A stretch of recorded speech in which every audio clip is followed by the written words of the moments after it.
The final step in the sales process is to record your bank deposit. We'll go over how to do this using the Undeposited Funds account.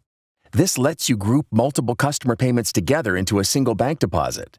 However, this step is not necessary if you've already deposited the funds directly into your bank account in QuickBooks during the receive payment process. Let's open the chart of accounts and look for undeposited funds. You're going to move this balance from undeposited funds into your bank account to match your actual bank deposit. If you want to know how payments get into undeposited funds, we cover that in our videos on how to record an invoice payment and how to record a sales receipt. The balance in this account is $125. To record the deposit, select New and then Bank Deposit. Choose the bank account that you're depositing the money to. You can see your current balance with that bank account, and you can enter the date that the deposit took place.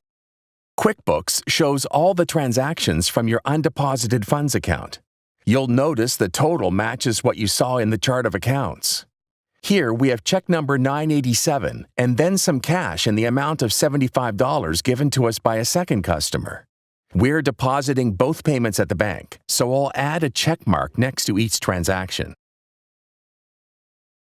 Now we see that the total deposit is $125. If you're depositing any extra money along with these customer payments, you can include any additional deposits in this section. The key to this entire process is making sure that your deposit in QuickBooks is for the exact same amount as the deposit you'll see on your bank statement. To complete the process, select Save and Close.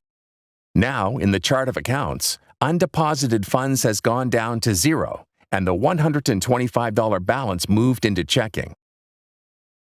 Now, try recording a bank deposit of your own.